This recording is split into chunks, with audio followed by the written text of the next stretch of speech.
Nggak apa-apa. Nggak apa-apa. Ini Ini tracknya udah masuk. triknya udah masuk.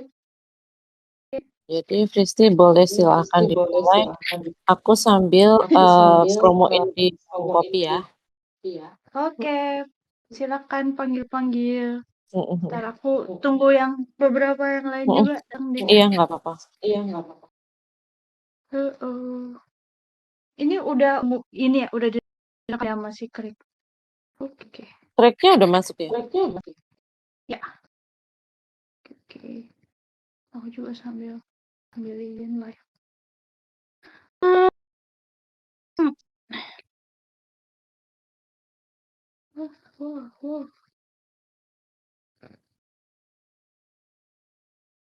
Hmm.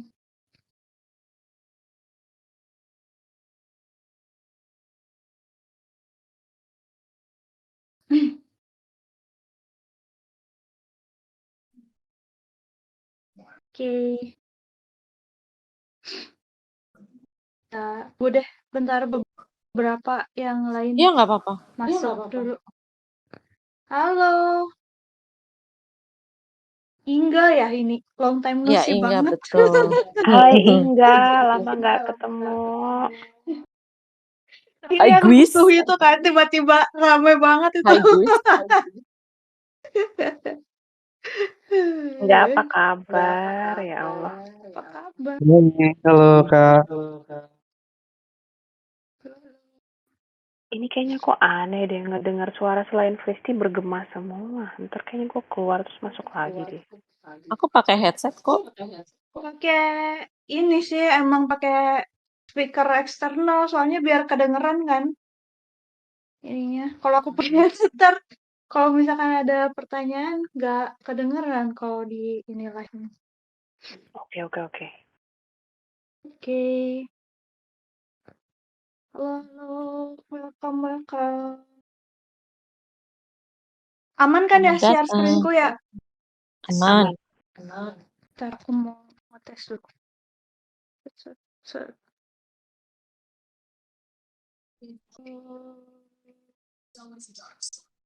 Oke, ada semua. Ntar kita terakhirnya kita latihan berpikir kritis terakhirnya. Oh, oke. Ada gamenya Jadi kah? nanti kita belajar teori berpikir, baru nanti pas di terakhir latihan. Tapi latihannya apa namanya? Nggak beda ya. Hehehe. Karena sangat suka tentang spiritual dan self development, jadi nanti berpikirnya kita lebih ke kayak permasalahan apa namanya hidup gitu atau permasalahan pribadi asik. Jadi selama ini kan suka pakainya critical thinking itu untuk kayak nyelesain masalah di kantor atau nyelesain masalah apa karir segala macam. Tapi itu tuh ternyata bisa dipakai loh di kehidupan kita sehari-hari. Mikirin kayak mau naik apa namanya naik Gojek atau naik taksi aja bisa dipikirin pakai critical thinking. Jadi nanti aku Oke. ini ya kita belajar untuk menggunakan critical thinking di kehidupan sehari-hari. Oke nih, ya Aku udah nih udah announce mulai di ini itu juga. Di udah mana? mulai rame, jadi aku juga mulai. Ntar ya, aku lihat.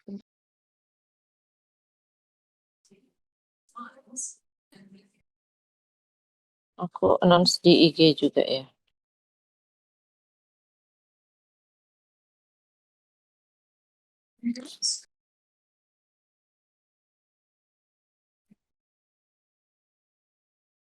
Oke, Nah, Fristi ya bisa udah, repost kamu udah bentar yang di ah? itu. Oh, Kan aku masukin linknya tuh, jadi kalau ada yang pengen ikut mereka bisa langsung oke. klik gitu. Repost. Aku pakai HP 2. HP Ya nggak satu apa-apa. lagi aku pakai. Soalnya yang satu lagi dipakai kamera buat nge-live kan susah repost. Mm-mm. Repost.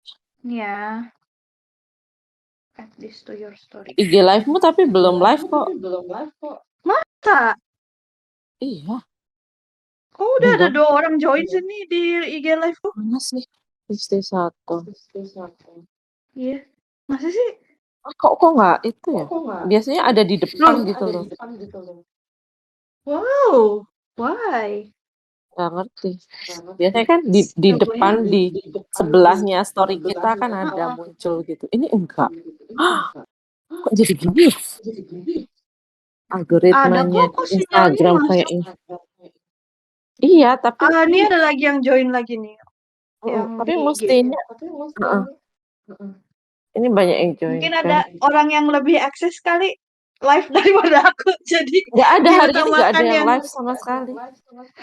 Biasanya kan muncul di ini sebelah ada story Mbak kita kan. Wulan masuk di IG live ke.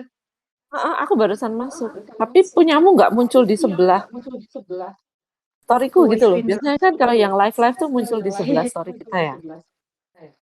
Kenapa ya? Apa-apa I deh, don't know. udah. Oke deh. Yuk teman-teman. Silakan dimulai. Terima kasih. Siap. Udah mulai rame. Halo Selamat teman-teman datang semua. teman-teman. Sekarang hari ini kita belajar yang namanya critical thinking nih teman-teman. Mungkin teman-teman di sini juga kayak udah bosen denger yang namanya critical thinking lah, problem solving lah, root cause analysis lah atau apa gitu. Kayak biasanya kita belajar kayak gitu tuh untuk menyelesaikan permasalahan di mana namanya di dunia kerja gitu kan ya. Untuk ketika project kita kayak ngadepin masalah atau ketika kita ingin membuat suatu produk, biasanya kita kan pakai proses berpikir seperti ini. Tapi sekarang aku mau aku mau berbagi tentang pastinya konsep belajar gitu ya, konsep berpikir. Konsep berpikir pertama aku pengen mendefinisikan nanti ya, berpikir itu sendiri tuh apa gitu. Terus nanti baru kesananya ke proses bagaimana kita berpikir kritis gitu. Dan pada akhirnya nanti kita bakalan praktek nih teman-teman. Sama-sama kita bakalan praktek bagaimana menggunakan teori berpikir kritis ini untuk menggali apa namanya ke dalam diri teman-teman gitu. Siapa tahu nanti ada teman-teman yang bakal kayak kebuka ya istilahnya kayak, oh iya ya masalah gue tuh selama ini tuh kayak gini, kenapa nggak mikirnya kayak gitu gitu.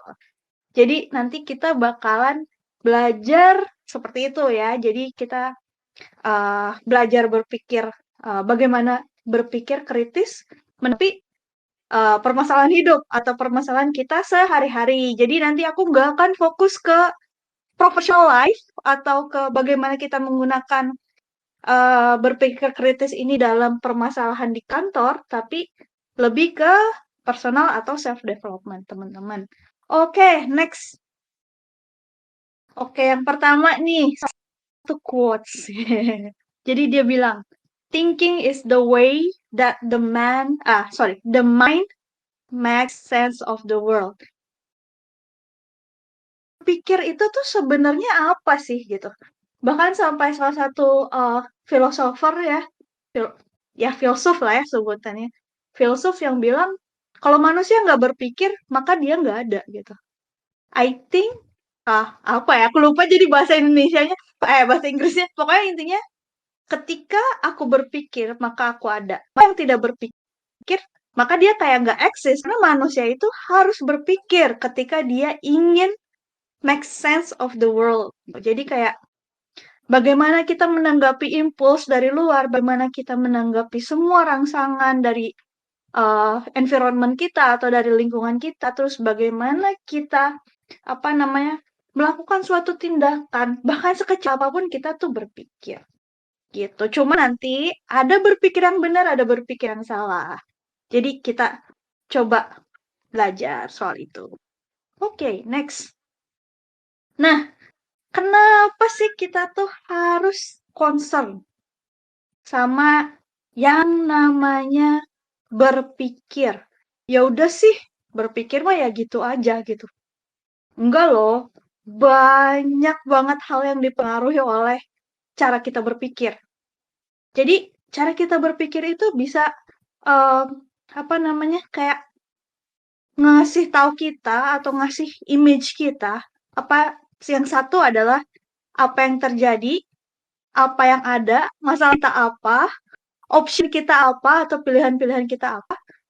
Terus juga ancaman-ancaman yang ada di sekitar kita itu apa. Terus apa yang penting bagi kita, apa yang nggak penting bagi kita, siapa teman kita, siapa musuh kita, apa sejarah kita, siapa kita, dan siapa yang istilahnya mencintai kita atau loves us.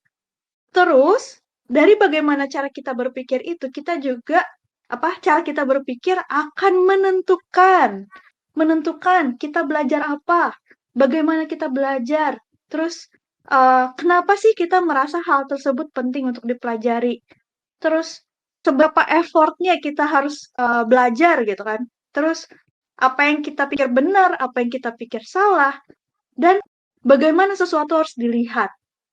Juga bagaimana proses belajar kita, apakah itu kualitasnya tinggi atau kualitasnya rendah, itu ditentukan oleh cara kita berpikir.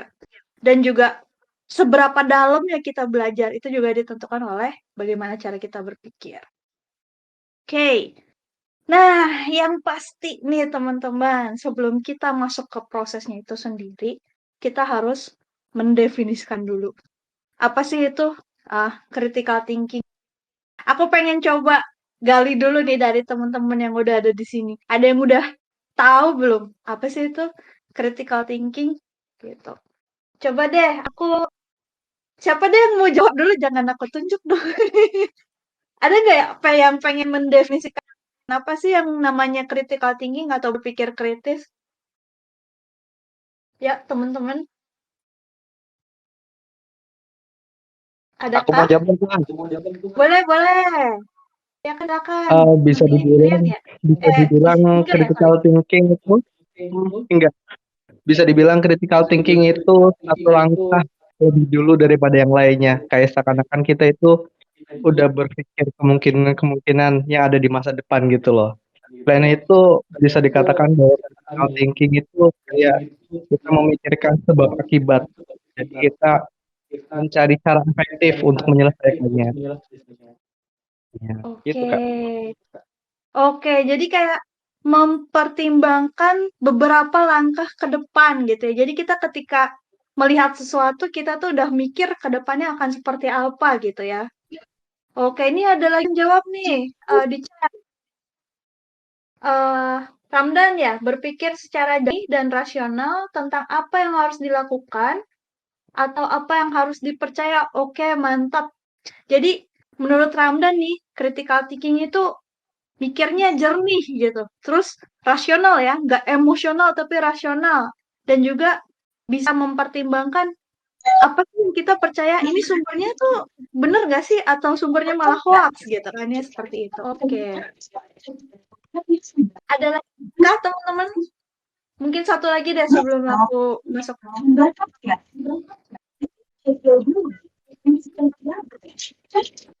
Oke. Adakah?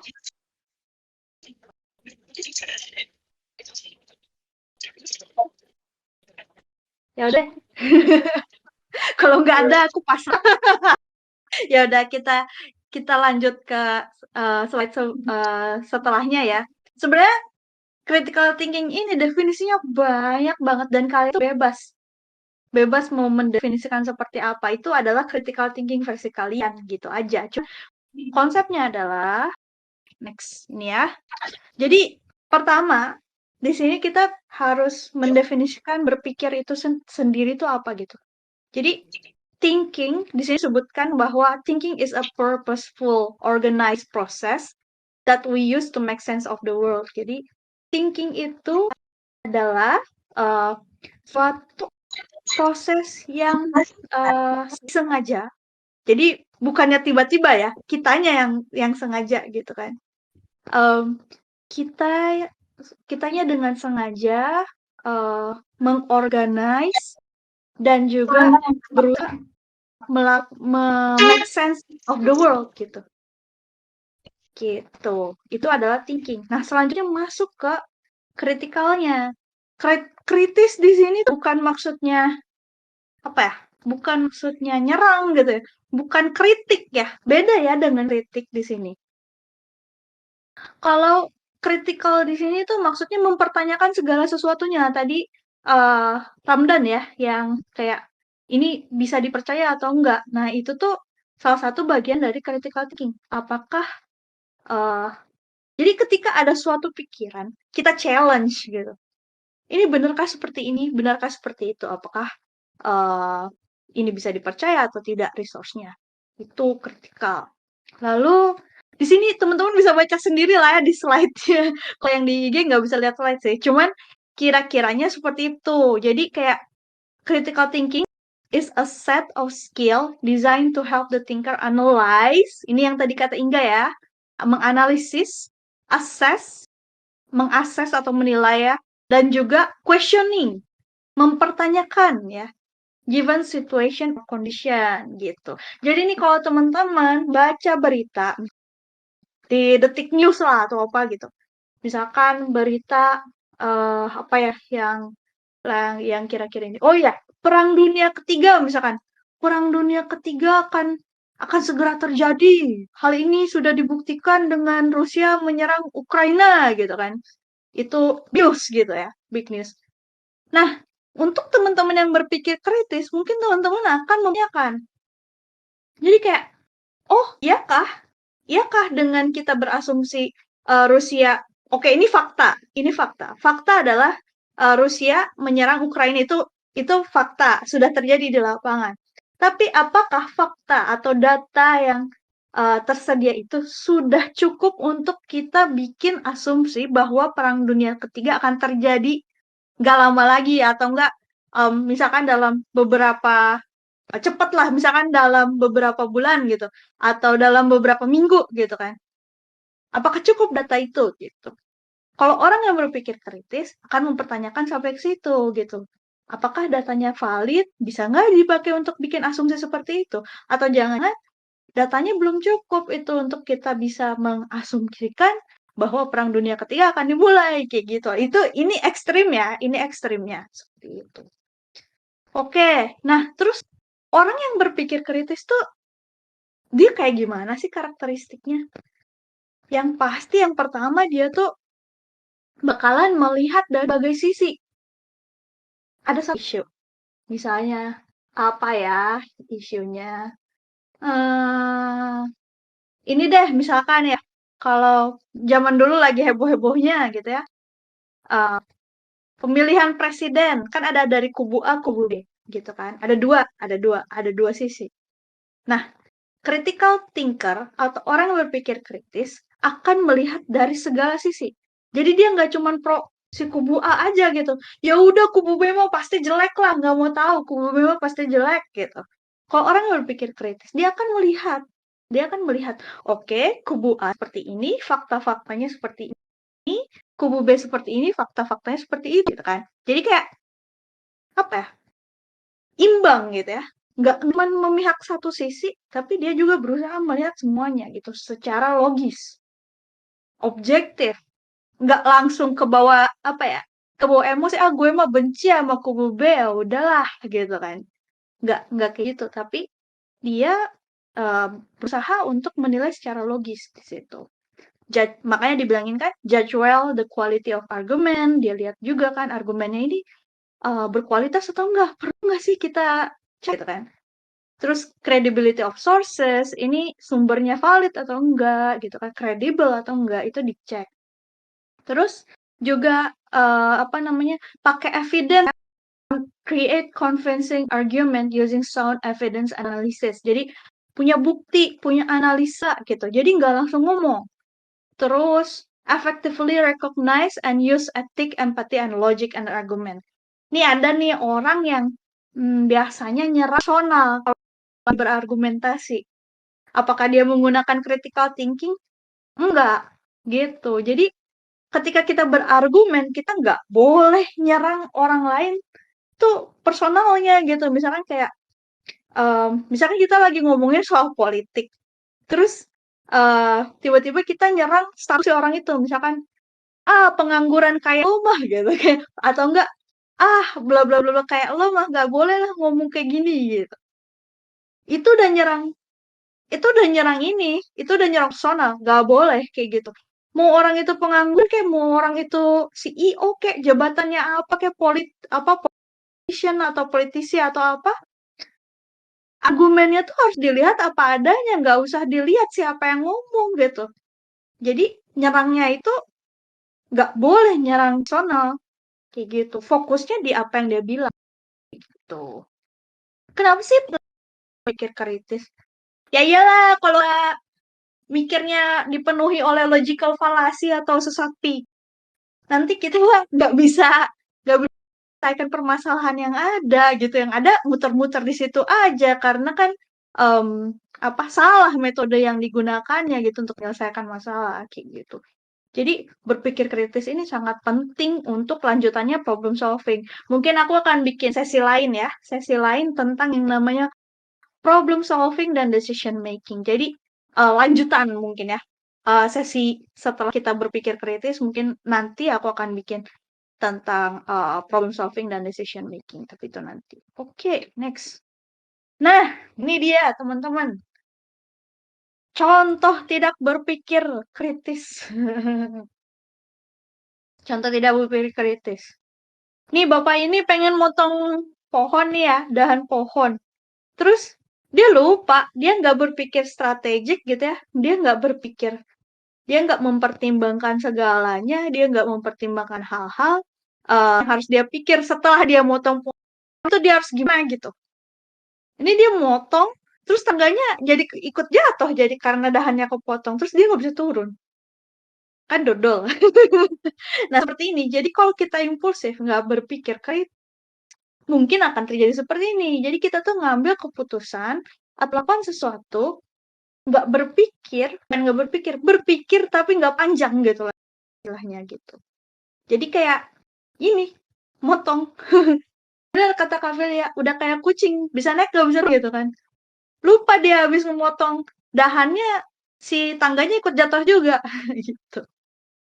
Nah, oke. Terus lanjut ya. Nah, ini contoh lagi guys. Contoh lagi ya. Contoh lagi yang tidak berpikir secara kritis. Ini jelas-jelas anjing. Terus dia bilang gini, cats have 4 legs. I have 4 legs. Therefore, I am a cat. Apakah benar dia cat? Ini seekor anjing yang berpikir bahwa dia kucing, dia memiliki kakinya 4 gitu. Oke, kucing kakinya 4. Fakta. Fakta kan itu bukan hoax gitu. Itu fakta, kucing punya kaki 4. Tapi apakah argumen tersebut bisa dijadikan kesimpulan yang kayak gitu? Oke, kucing kakinya 4. Dia kakinya 4, padahal bukan kucing. Tapi dia berpikir karena kucing kakinya 4, ya udahlah. Saya kucing juga berarti. Banyak loh ini kayak gini yang orang tuh masih berpikir kayak ini gitu. Kayak padahal nggak make sense. Kalau kita lihat logikanya itu nggak make sense. Kadang nih ada yang namanya sesat pikir nih. Nanti aku jelasin ya apa itu sesat pikir atau logical fallacy itu nanti aku jelasin. Nah, terus contohnya personal attack atau ad hominem. Ini juga salah satu logical fallacy atau sesat pikir. Nah, di sini itu contoh yang tadi aku bilangin gitu kan. Nyerangnya personal. Kayak kalau di sini contohnya udang. Si udang ini dia bilang, how can we let a like this run our great country? Di sini ceritanya si udangnya kecil kan ya, terus kayak kelihatannya dia lemah gitu kan. Gimana kita bisa ngebiarin udang kecil kayak gini nge-lead negara kita gitu kan. Padahal kan kita belum tahu. Kita belum tahu apakah dia benar-benar capable. Toh untuk menjalankan suatu negara kan dia nggak perlu berotot, ya nggak sih? Kecuali kalau kamu mau ikut bodybuilder. Kalau bodybuilder, iya harus berotot gitu. Tapi kalau misalkan kayak untuk melakukan sesuatu yang nggak ada kaitannya dengan dengan kebutuhan dia akan badan yang besar, ya why not, ya nggak sih? Kayak tadi yang aku bilang, misalkan lagi adu argumen, misalkan argumennya tentang I don't know, mungkin tentang politik,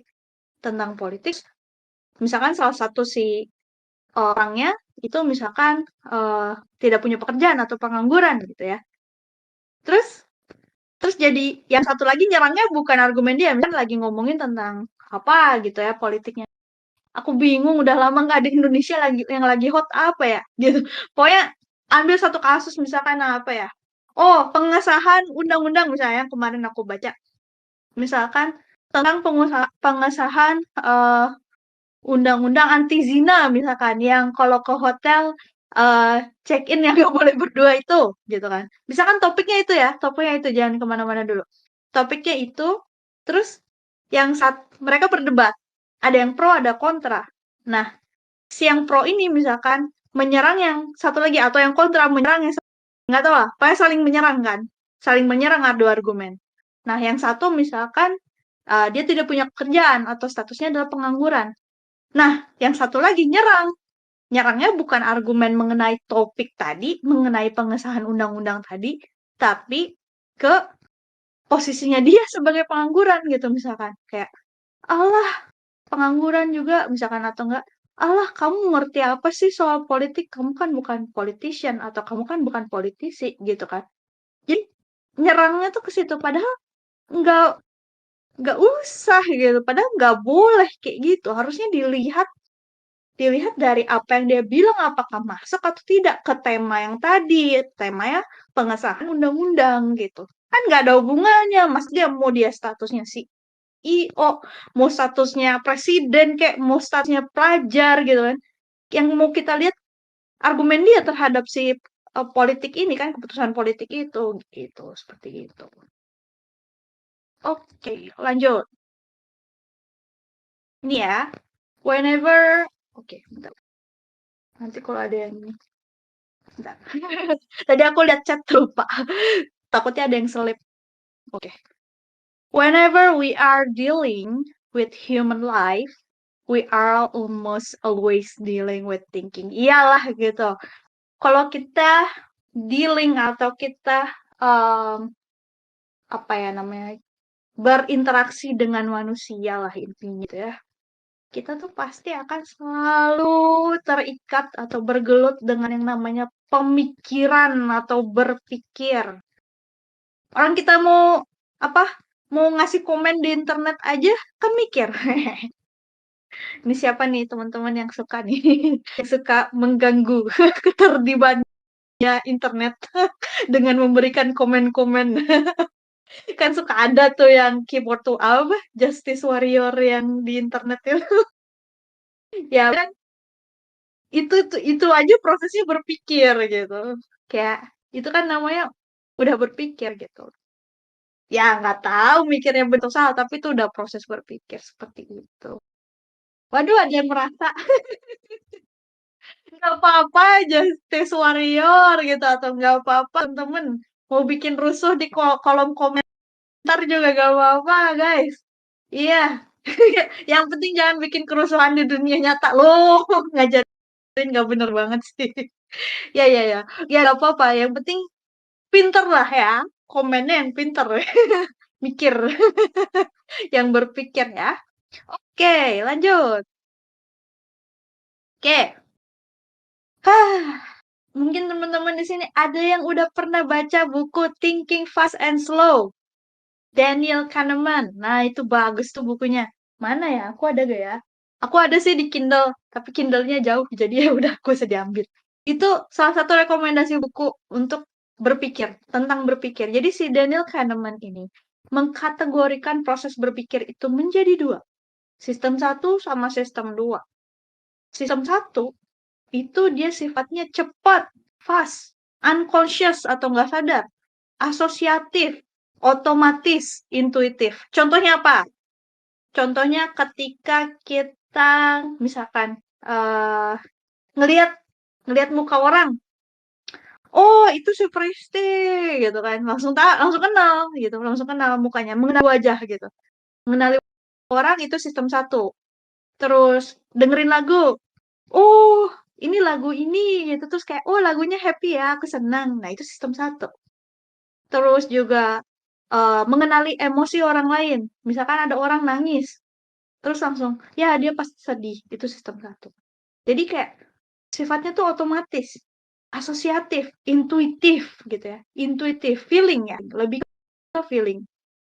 Nyetir mobil, kalau orangnya emang udah kebiasaan nyetir mobil, dia masuknya sistem 1 atau di sistem 2? Sistem 1.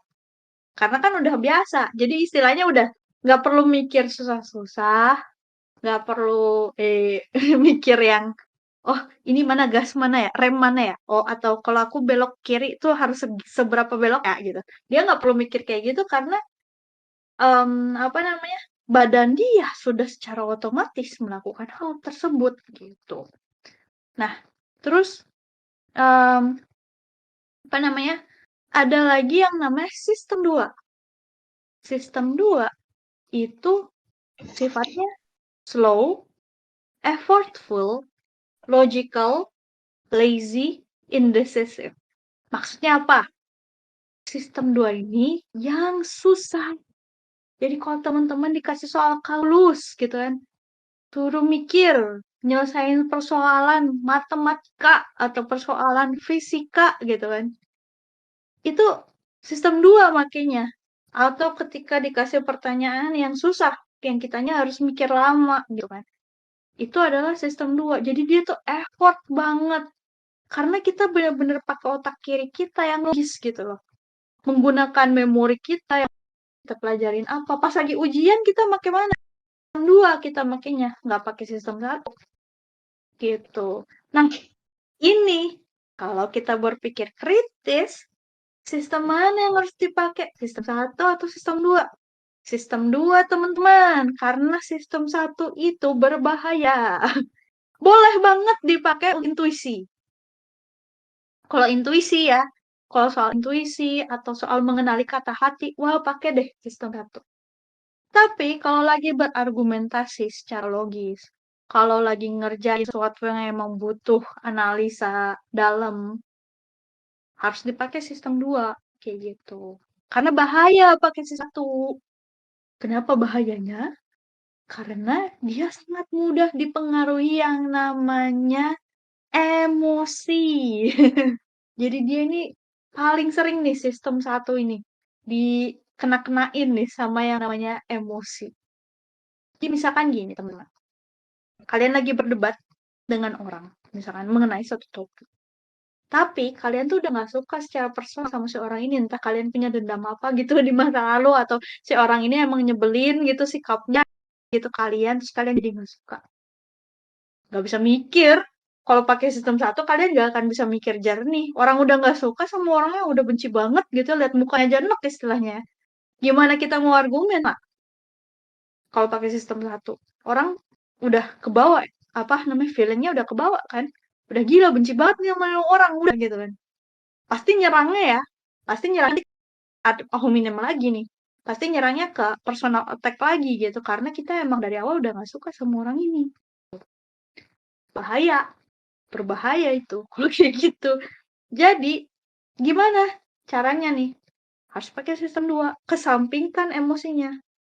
Emosi itu nanti kalau kita lagi belajar tentang intuisi atau kita lagi memahami diri sendiri gitu. Tapi kalau lagi berpikir, gak boleh pakai emosi. Emosinya sampingin dulu, perasaannya disampingin dulu. Kita pakai sistem 2. Lanjut. Nah, versus irrational. Jadi ya, teman-teman, kebanyakan kita itu berpikir bahwa gue mah pasti rasional banget, orangnya tuh mikirnya dalam lah. Kadang-kadang overthinking malah gitu kan. Kayak mana ada sih gue mah mikir pakai feeling. Tapi tuh gimana ya teman-teman?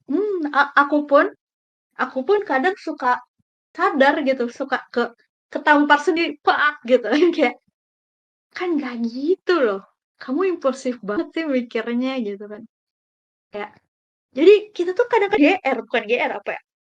Sombong kalian juga. Kayak udah yakin kalau kita tuh pasti rasional. Pasti logikal gitu. Tapi ternyata enggak guys. Ternyata kita itu kadang masih suka ke bawah-bawah. Suka ke bawah-bawah emosi. Suka ke bawah-bawah apa ya? Suka ke bawah-bawah segala macem lah intinya. Jadi kita tuh enggak sepenuhnya 100% selalu rasional. Kayak gitu. Nah, ini mungkin teman-teman ada yang tahu. Ini adalah kurva yang namanya Dunning-Kruger effect. Jadi di sumbu X dan sumbu Y, kita lihat di sini, sumbu X itu ada knowledge, Di sumbu Y itu ada conviction atau kepedean kita ya, tergantung knowledge kita istilahnya gitu. Nih teman-teman bisa lihat di sini. Kalau yang teman-teman di IG nggak bisa lihat slide-nya, tapi yang di Discord bisa lihat slide. Nah, ketika kita mulai belajar nih teman-teman, knowledge kita tuh masih dari sini. Tapi kita pedenya Masya Allah gitu ya. Udah di sini aja deh ya.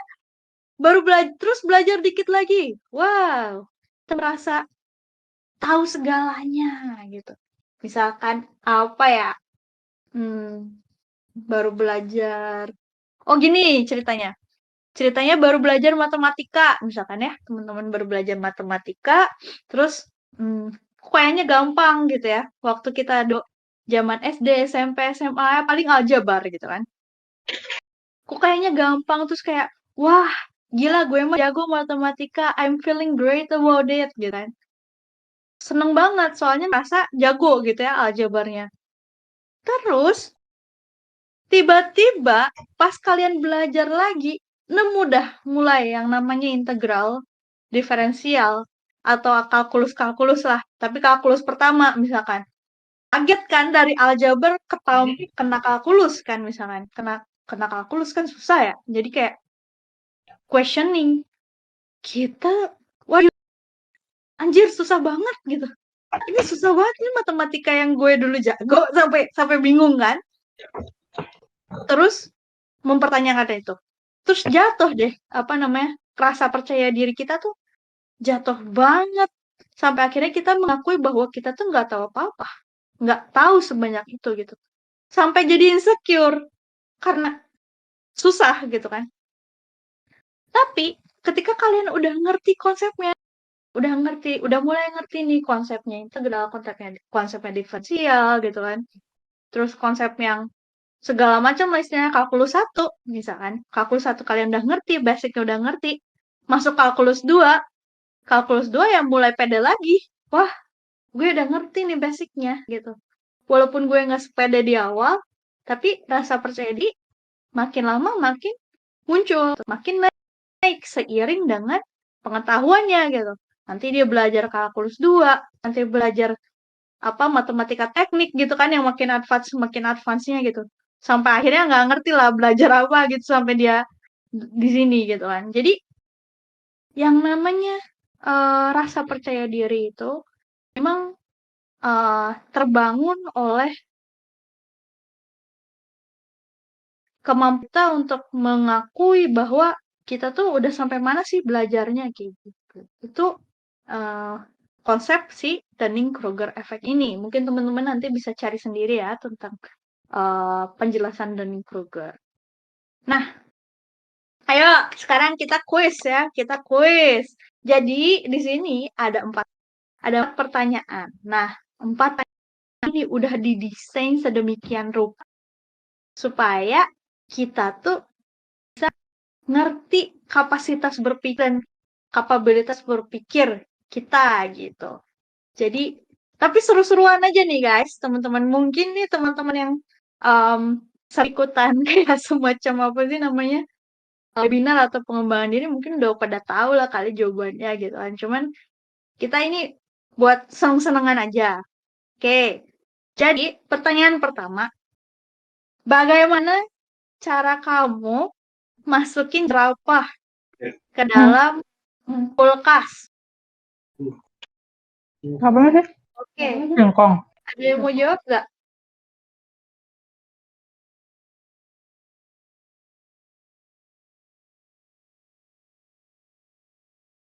Ada yang mau coba jawab nggak? Atau aku coba deh, aku coba tunjuk. Agak mikir ya bun. Ini aku kasih petunjuk ya guys. Mikirnya jangan susah-susah. Mikirnya nggak usah susah-susah. Slow aja, slow. Mikir yang paling gampang, metode paling gampang. Jangan yang Aku susah-susah. mau coba. Boleh. Siapa tuh? Anita. Oke.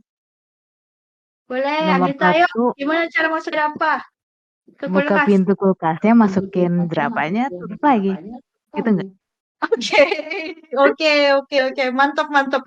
Simpen dulu ya jawabannya. Terima kasih banyak Anita. Oke. Buka pintu kulkasnya, masukin jerapahnya, tutup lagi. Oke, siap. Oke, nomor 2 guys. Pertanyaan nomor 2. Bagaimana cara masukin gajah ke dalam kulkas? Ada yang mau jawab guys?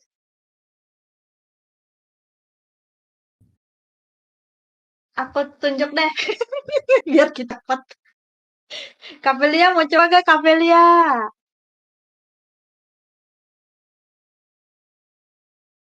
Apa ya?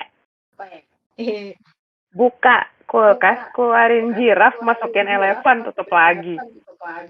Oke, buka kulkas, keluarin jerapahnya, masukin gajahnya, tutup lagi. Mantap. Oke, simpen ya. Terus pertanyaan nomor 3.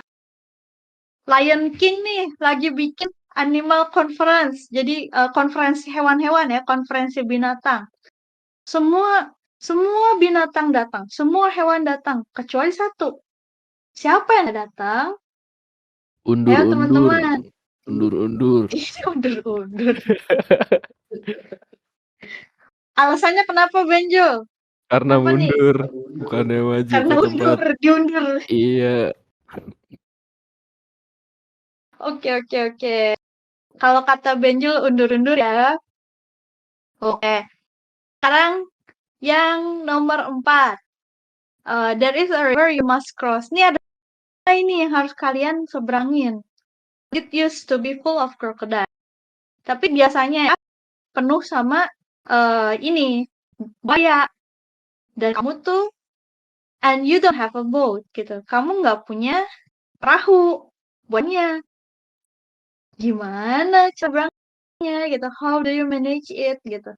Gimana cara nyebrangnya? Sungai buaya terus nggak punya perahu guys. Ayo, ada yang mau coba? Berantem sama buayanya, guys.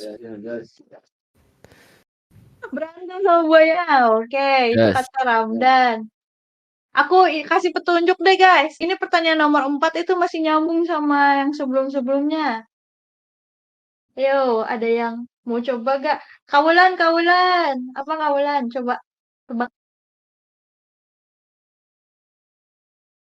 Gimana cara nyebrang sungainya? Selaja sih main-mainan. Pertanyaan nomor berapa?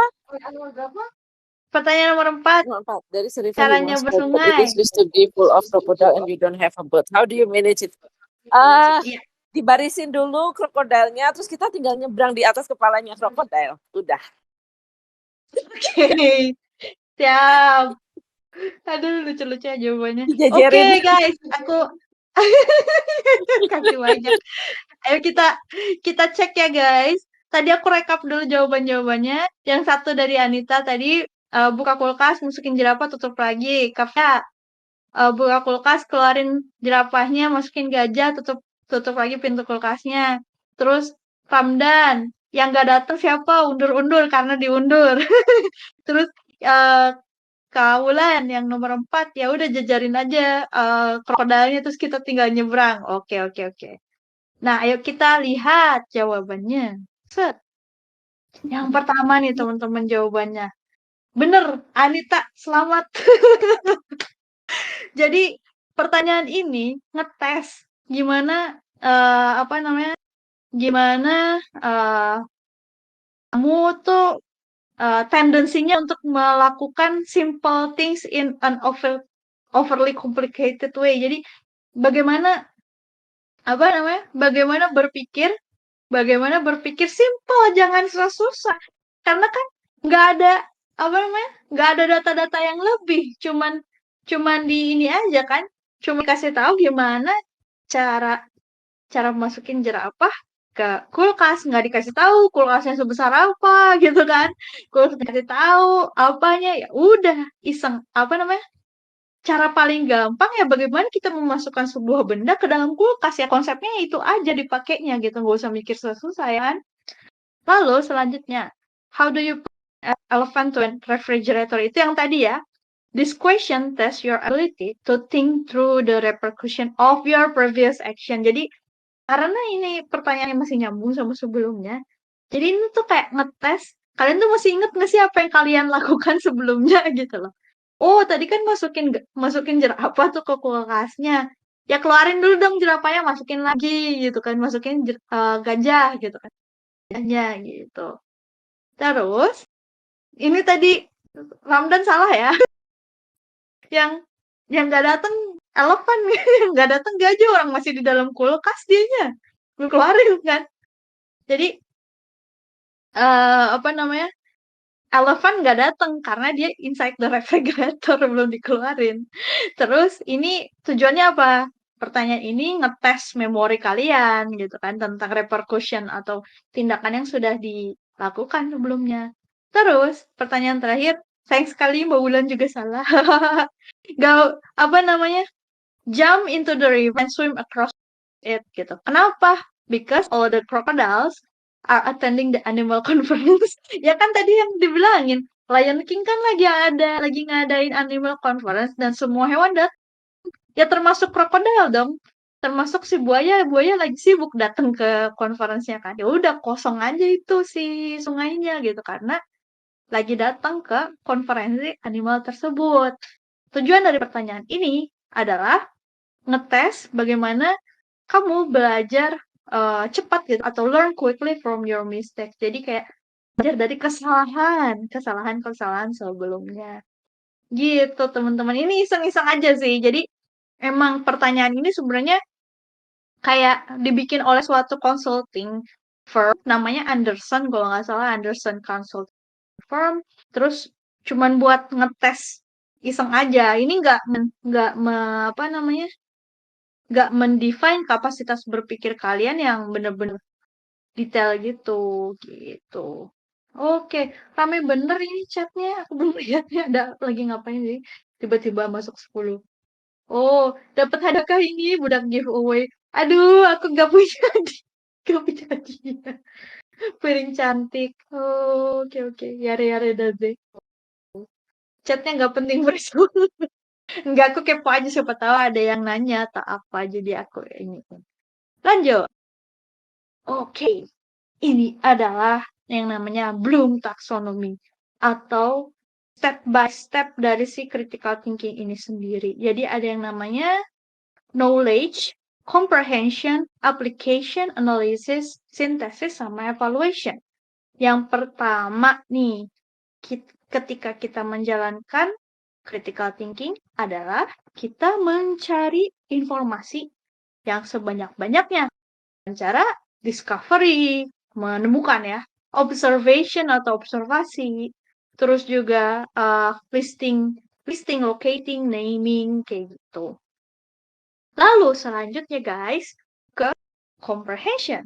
Comprehension adalah tadi ketika kita udah dapat informasi, mau ngapain nih kita gitu kan. Ngerti dong, kita pengen mengerti informasi apa yang kita pakai nih. Informasi apa yang kita butuhkan ini gitu kan. Atau yang kita dapat ini apa sih sebenarnya info-info ini tuh penting nggak, make sense nggak sih? Nah itu namanya comprehension. Lalu masuk ke yang namanya application atau penerapan ya. Penerapan. Jadi kita ngerti, kita udah dapat knowledge, kita udah ngerti, terus diapain? Diaplikasiin dong gitu kan. Pakai problem solving methods, terus kita design, eksperimen, coba-coba, trial error ini di sini. Udahnya analisis hasil aplikasi kita itu bagaimana? Kita mengidentifikasi, terus menganalisa apa namanya pattern itu apa sih? Pola ya. Polanya apa sih? Oh dia tuh kayak gini, polanya tuh tendensinya tuh kayak gini gitu kan. Terus juga untuk ngerti ide-ide baru atau mengenali yang namanya tren gitu. Lalu baru kita ke sintesis. Sintesis itu pengen bikin new ideas dari hasil yang sebelumnya gitu.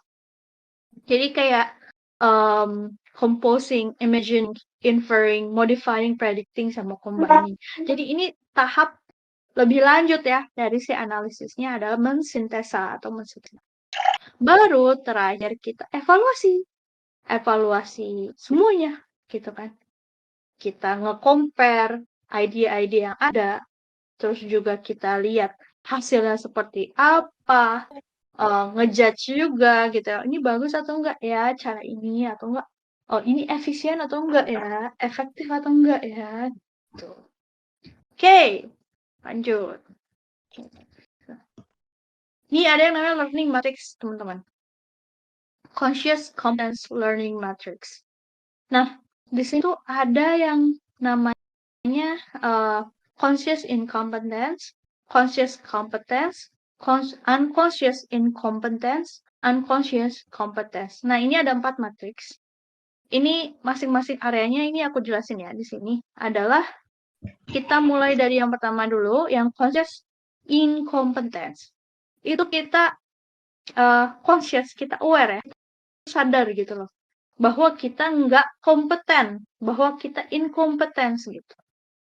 Kita sadar kita nggak bisa. Misalnya apa ya? Apa ya aku ya? Oh gini, aku aja gitu ya. Aku sadar bahwa aku tidak bisa berenang. Ya gitu deh. Aku sadar bahwa aku tidak bisa berenang, sorry. Itu kasusnya misalkan. Karena aku emang nggak bisa berenang.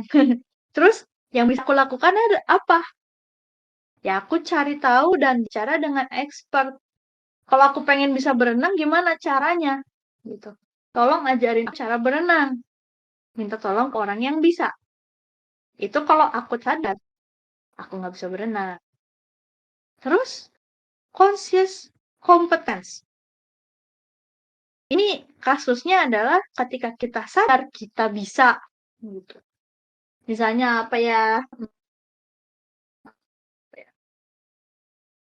Oh gini aja, misalkan aku sadar bahwa aku bisa bicara bahasa Jepang gitu misalkan ya. Aku sadar aku bisa bicara bahasa Jepang karena aku bisa makainya gitu kan. Terus yang harus aku lakukan apa supaya aku improve di bahasa Jepang aku? Lanjut lagi belajarnya gitu. Lanjut terus, latihan terus. Itu caranya. Nah, lalu lanjut ke yang namanya unconscious competence. Kita nggak not aware, tapi kita tuh nggak nyadar, tapi kita punya kompetensinya. Misalkan apa ya contohnya? Biasanya dikasih tahu orang baru sadarnya gitu. Apa ya contohnya ya? Aku deh, oh gini, kayak gini. Aku nggak nyadar, ini yang aku nggak nyadar. Tapi ada orang yang bilang kayak, Kristi, kamu ini deh, kamu tuh jago deh bawa suasana jadi happy gitu misalkan gitu. Ruangan yang awalnya tadi kayak diem-diem aja, terus hening gitu, gloomy gitu, pas kamu masuk, terus kamu ribet-ribet ya, bukan ribet-ribet sih kayak cerita-cerita atau apa, tuh kayaknya yang lain jadi seneng juga, jadi pada ketawa-tawa juga gitu kan. Aku awalnya nggak nyadar, oh iya gitu kan, oh iya gitu masa sih gitu kan kayak gitu. Nah itu yang contohnya kita nggak sadar, tapi orang lain sadar gitu. Yang kita nggak sadar, kita bisa. Caranya gimana? Confidence-nya ya tingkatin, percaya dirinya. Jadi itu tuh kayak skill kita yang kita tuh nggak nyadar, tapi orang lain tuh bisa lihat gitu. Nah caranya gimana untuk upgrade-nya, untuk meningkatkannya? Ya udah, percaya diri aja, pede aja gitu kan. Lalu ini yang paling berbahaya teman-teman, yang paling terakhir yang warna merah ini, unconscious incompetence. Bentar aku minum dulu. Unconscious incompetence. Kitanya nggak aware, kitanya nggak sadar, terus kitanya nggak bisa. Ya kalau kayak gini mah bingung kan, udah mah nggak nyadar, nggak bisa gitu kan. Terus apa yang harus dilakukan untuk mengatasi si bagian ini? Ya, kita harus cari tahu apa yang perlu kita pelajarin gitu. Oke, misalkan apa ya yang nggak bisa, tapi akunya juga nggak nyadar aku nggak bisa. Oh ini misalkan belajar, misalkan ini root cause analysis gitu ya, tentang root cause analysis gitu kan. Aku nggak bisa root cause analysis, dan aku juga nggak sadar, orang nggak kepikiran apa itu root cause analysis, baru dengar gitu kan. Baru nyadar, baru muncul motivasinya adalah ketika aku butuh hal tersebut. Jadi Gimana cara menanganinya? Ya harus cari tahu kita tuh butuh apa sebenarnya. Nah, gimana cara mantra ini sebutannya? Prevent overconfidence. Cara mencegah overconfidence. Jadi kita harus sering-sering bertanya, what is the thing that I still don't know about this? Where I can get further information, including about my unconscious incompetence. Oke, apa hal yang masih aku nggak ketahui tentang ini? Di mana aku bisa mendapatkan informasi lebih terutama atau termasuk hal yang tidak aku sadari aku nggak bisa gitu. Jadi kayak sering dipertanyakan aja ke diri sendiri ya. Oke, ini quotes lagi. There is no way to understand anything except through thinking. Ya iyalah, kita nggak akan bisa mengerti sesuatu kalau kita nggak berpikir, guys. Jarang sekali ada suatu keajaiban di mana kita tidak berpikir, tiba-tiba kita ngerti, kecuali emang udah dikasih ya. Oke, ini lanjut ya, ke selanjutnya adalah why it is hard to think critically. Susah banget untuk berpikir kritis. Nyadar nggak sih susah nggak?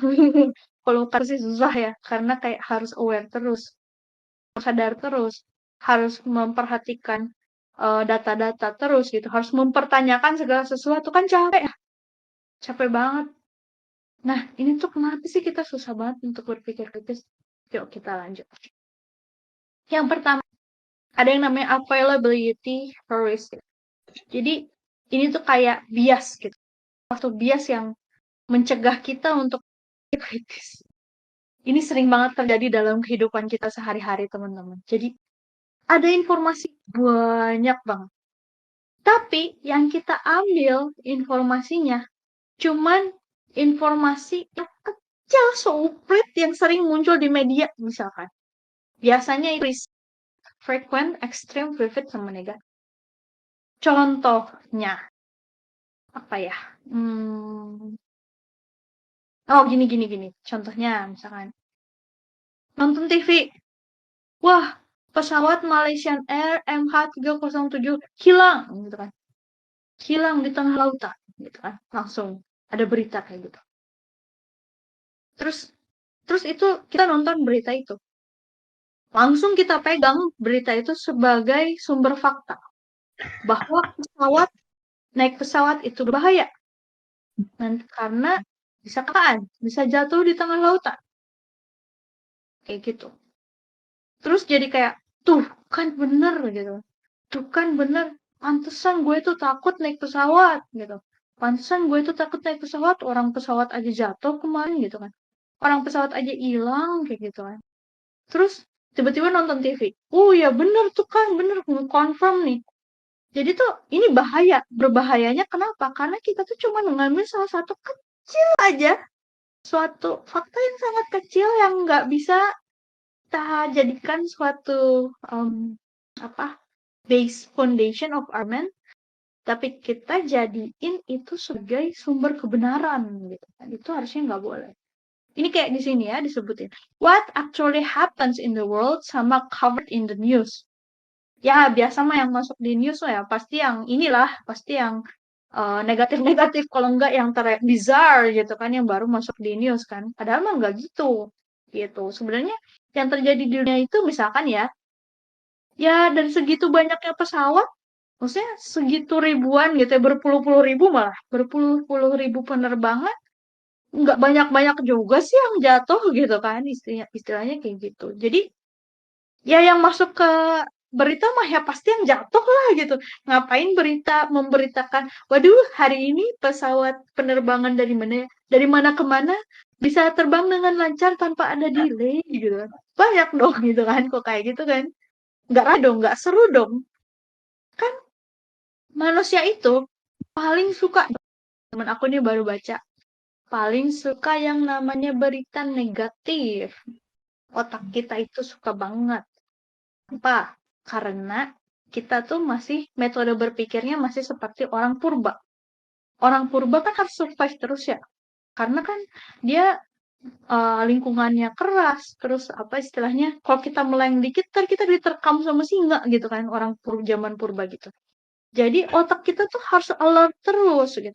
Kayak harus pikir terus gitu, harus negatif terus mikirnya untuk survive gitu. Dan pola berpikir seperti itu kebawa terus sampai sekarang, makalah jadilah overthinking.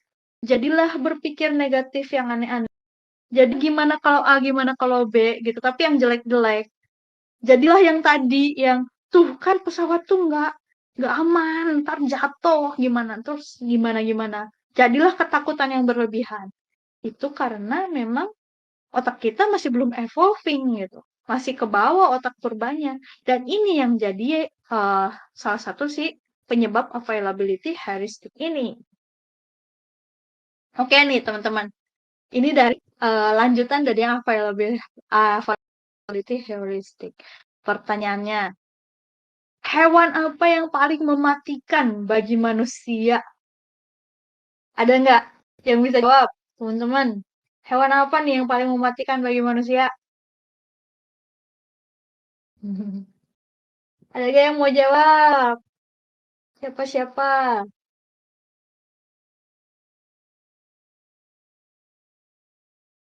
Ini deh aku coba kane. Biar ramai aja, slow aja. Hewan apa yang paling mematikan bagi manusia? Nyamuk.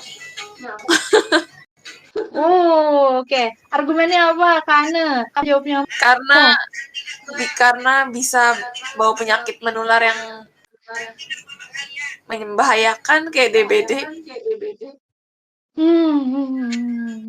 I see. Mantap.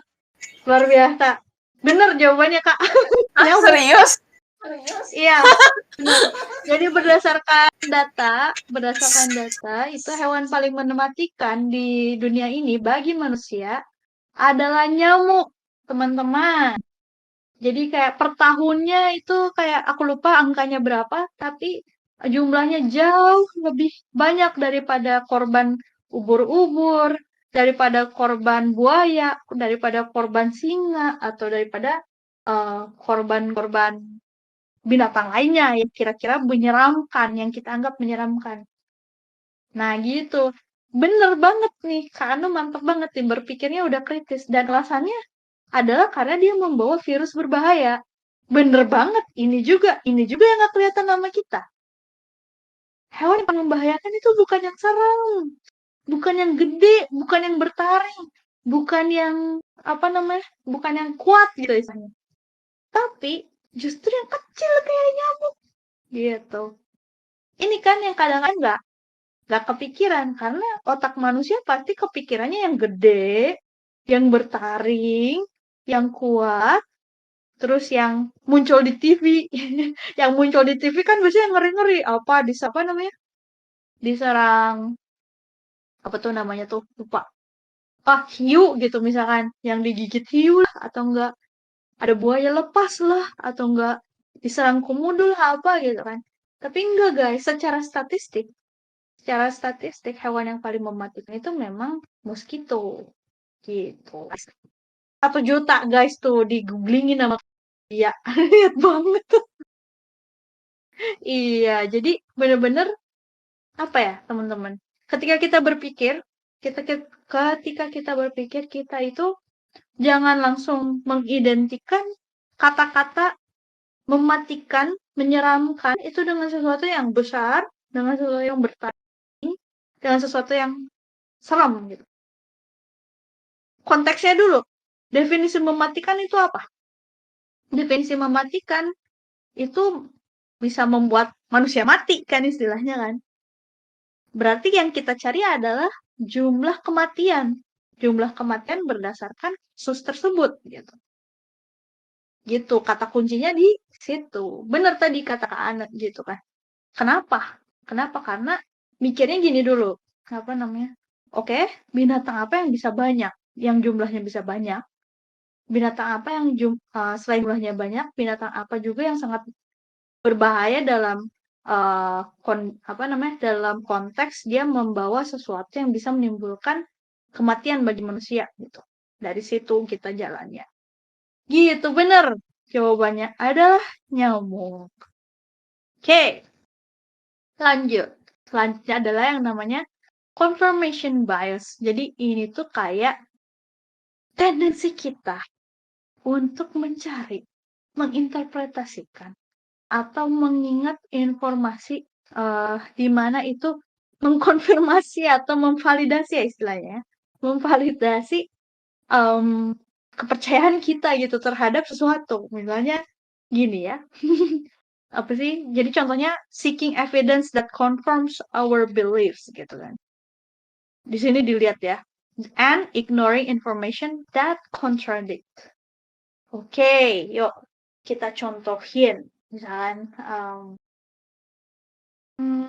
konteksnya apa ya yang bisa dijadiin ini ya? Ini aja. Yang lagi heboh.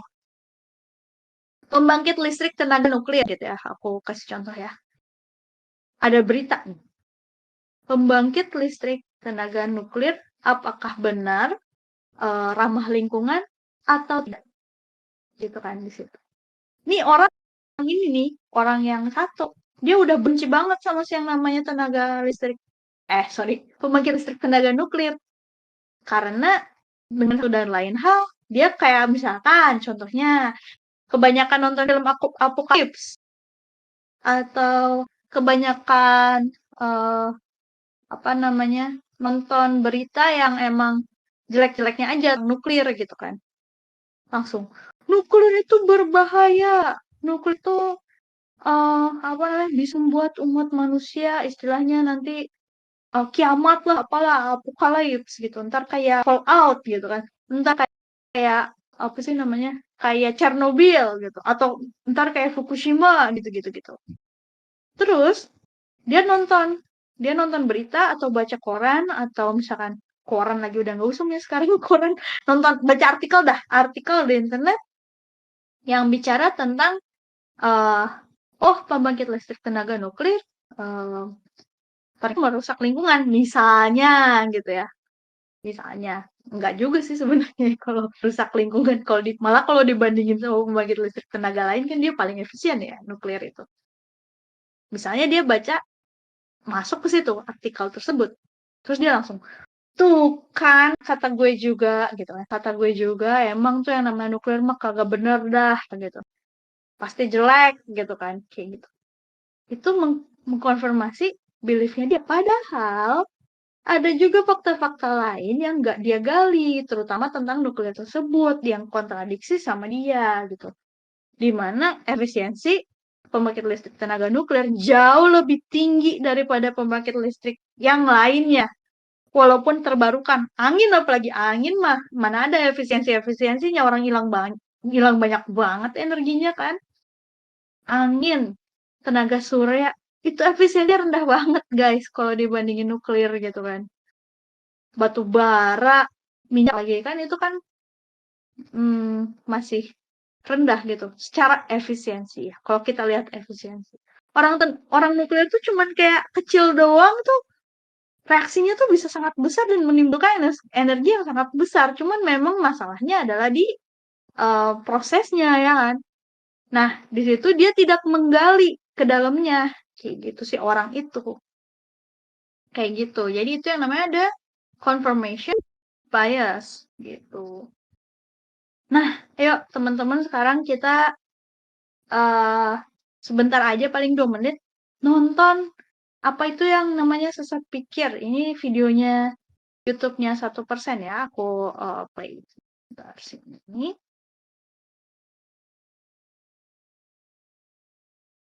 Logical fallacy itu apa sih? Nah, kata fallacy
Oke, teman-teman, seru nggak sih? Sesat pikir, sering banget ya sih? Kalau aku sih kayak, waduh, sering banget sih apa ya, melihat yang namanya sesat pikir ini, terutama kalau lagi debat kusir di internet ya. Enggak ding, aku mah nggak ikutan debat kusir, tapi kayak ngelihat orang debat kusir di internet. Kebanyakan tuh udah pakai yang namanya sesat pikir kayak gitu. Question nih ya buat teman-teman. Tolong coba kasih satu contoh sesat pikir yang paling sering kejadian sama kalian. Coba deh. Ada gak yang pengen cerita? Ini bukannya sih, lebih ke cerita. Misalkan kayak ada cerita aja, gini Kak, waktu itu gue pernah misalkan ngobrol sama temen gue tentang apa, terus dia malah kayak gimana-gimana, itu kan gak nyambung. Nah, itu udah sesat pikir kan. Ada nggak yang pengen sharing teman-teman? Yang kayak ngaco banget dah, kayak mikirnya gimana sih gitu, kayak gitu. Ada gak? Curhat aja. Yang apa? Yang bikin kesel istilahnya kayak apa sih ini gitu. Kok mikirnya jauh banget gitu, yang udah sesat pikir gitu. Ada gak? Ayo dong teman-teman share dong satu aja. Apa namanya? Contoh atau cerita deh hal apa gitu yang random banget misalkan, yang random banget contohnya terjadi. Hmm, aku tunjuk lagi deh biar seru. Katanya ada nggak Kak contoh sesat pikir atau logical fallacy yang misalkan katanya amati itu sering banget terjadi, atau mungkin kejadian sama diri katanya nggak sih, pengalaman aja sharing yang kayak tadi yang cerita orang yang berkumis itu pasti diktator gitu. Kayak gitu, itu kan sesat pikir. Coba katanya. Iya, halo, aku baru Iya, join, jadi sorry kepotong awalnya. Logical sorry. fallacy itu yang kayak tadi itu maksudnya orang berkumis Mm-mm. cenderung Iya, gitu. yang gak nyambung gitu, tapi dijadiin argumen. Oke, aku pernah denger ini kan. Apa sih nggak tinggi ya, bisa dibilang pendek. Itu kayak licik soalnya apa letak otak dia rendah gitu alasannya. Itu nggak make sense sih, tapi udah sering denger kayak gitu.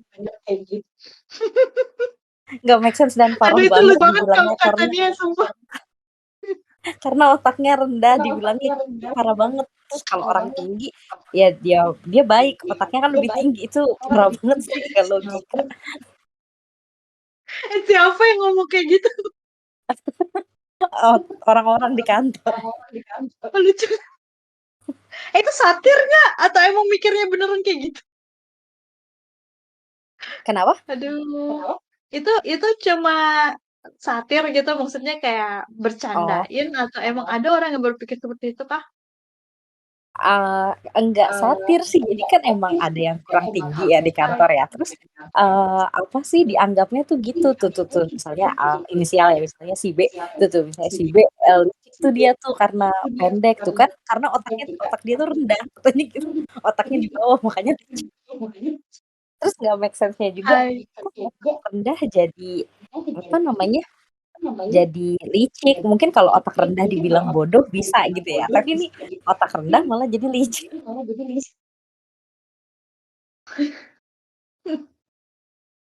Menarik.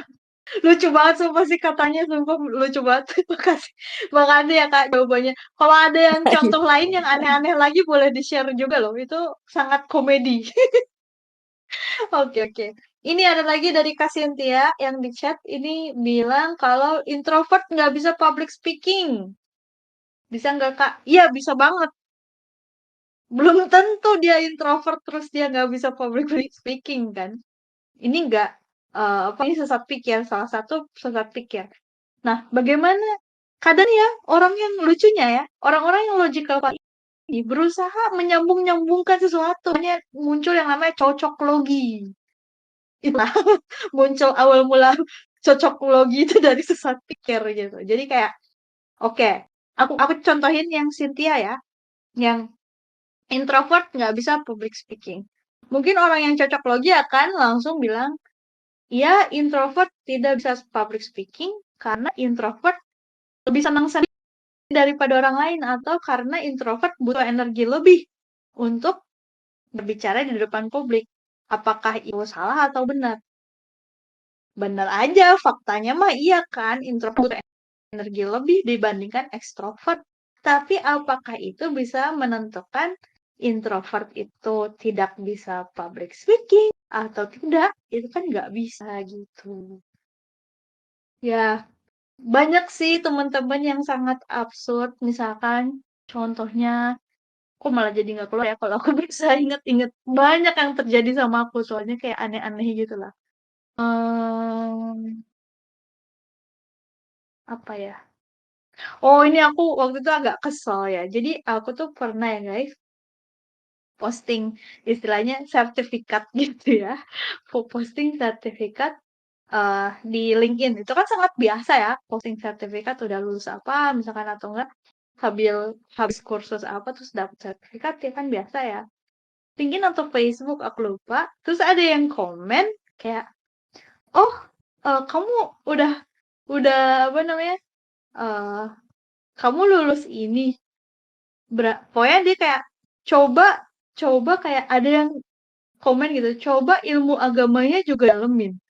Gitu. Terus aku kayak, ini apa nyambungnya dari aku lulus kursus di Coursera dengan belajar ilmu agama? Itu facepalm banget sih gitu kan. Jadi kayak, jadi orang ini sepertinya kayak menginterpretasikan bahwa kalau aku lulus Coursera, aku tidak mendalami ilmu agama. Itu aku sampai ngakak sih, maksudnya ngeselin kayak, ya Allah gitu, kalau gini mah gak usah komen apa gitu kan. Tapi tapi aku sampai berpikir, ini apa yang menyebabkan orang ini bisa berpikir seperti itu ya gitu kan. Apa apa dia mikirnya kemana? Cocok logis seperti apa yang dia berusaha lakukan gitu, kayak gitu. Itu sangat menarik sih, aku sampai inget sampai sekarang, soalnya kayak sangat aneh gitu loh, kayak hah gitu, kayak emang apa hubungannya gitu kan, sangat tidak nyambung. Jadi teman-teman, ketika teman-teman menghadapi yang namanya cocokologi atau menghadapi yang namanya sesat pikir, yang teman-teman harus lakukan adalah jangan ditanggepin. Maksudnya jangan jadikan itu sebagai pondasi berpikir kalian. Jangan di argumen yang dia yang nggak nyambung tadi, jangan dipakai sama kalian untuk berpikir lebih lanjut gitu. Udah buang aja itu, udah nggak layak, dijadiin source. Jadi buang aja gitu yang udah aneh-aneh kayak gitu. Tapi menarik banget sih yang tadi Kak Tania itu, yang orang pendek jadi licik itu nyambungnya juga. Tapi ya udah menarik. Cukup tahu ya teman-teman, ternyata banyak sekali orang yang masih berpikirnya seperti itu. Ya, asalkan jangan kita aja. Kayak gitu. Oke. Everything we know, believe, want, fear, and hope for, our thinking tell us. Jadi semua yang kita tahu, kita percaya, kita mau, takut, atau bahkan kita kepengen gitu, atau kita berharap, itu yang yang mengaturnya atau yang mendeterminenya adalah pikiran kita. Kalau pikiran kita seperti misalkan pikiran kita negatif-negatif, ya udah kita percayanya negatif-negatif. Kita maunya mungkin nggak maunya negatif, tapi jadi kebawa negatif. Jadi ketakutan terus jadi nggak punya harapan gitu, hilang harapan karena ya udah sih, dunia ini mah seperti ini aja gitu. Dunia ini suram, dunia ini gelap gitu ya kalau pikirannya negatif. Tapi kalau pikiran kita positif, kita percaya baik-baik, kita pengennya juga yang baik-baik, nggak ketakutan karena kita udah yakin gitu ya dunia ini bagus gitu ya, baik untuk kita, dan kita tuh bakal berani berharap gitu ke depannya, berani mempunyai yang namanya harapan atau keinginan gitu. Itu dari proses berpikir kita. Jadi ini teman-teman yang overthinking nih ya, biasanya coba overthinkingnya agak diubah ya. Jangan berpikir yang negatif, tapi jadikan overthinkingnya berpikir kritis. Nah loh, Berpikir kritis, analitis, sistematis. Wah, asik. Oke, tadi kan kita udah belajar teori-teorinya. Terus gimana caranya? Ini tips aja untuk jadi pemikir kritis. Biasanya sih kita tuh harus menerima, accept that you may not always be right. Jadi kita menerima bahwa kita tuh nggak selalu benar, teman-teman. Pasti ada salahnya. Iyalah, namanya juga manusia. Ya nggak? Kita pasti nggak selalu benar. Terus riset atau research, cari tahu banyak hal. Gitu. Lalu collaborate with other critical thinkers. Ini paling seru. Aku paling suka banget yang namanya berdiskusi dengan orang lain. Dalam artian yang punya sudut pandang mungkin agak berbeda dari kita. Kita ngobrol, kita bahas suatu topik dari berbagai macam sisi. Itu semakin kita mengeluarkan ide-ide, brainstorm ide, semakin kita bisa berpikir kritis. Gitu. Lalu question option. Jadi ketika kita berpikir, kadang-kadang ada banyak asumsi yang akan keluar. Kita berasumsi, misalkan asumsi saya dia kurang ngerti matematika karena dia anak PS misalkan ya. Terus asumsi saya dia kurang bisa bicara dengan orang lain karena dia introvert. Coba itu asumsi-asumsi tersebut di-challenge, dipertanyakan. Benarkah kalau introvert tidak bisa berkomunikasi dengan baik dengan orang lain? Coba dipertanyakan. Kayak gitu. Terus know your bias gitu kan. Jadi kayak kita tuh tanpa sadar suka bawa bias kita gitu. Kita udah punya opini duluan terhadap sesuatu, padahal belum tentu itu betul sesuai sama opini kita gitu. Misalkan apa ya yang aku udah punya opini sendiri. Contohnya, bentar mikir dulu.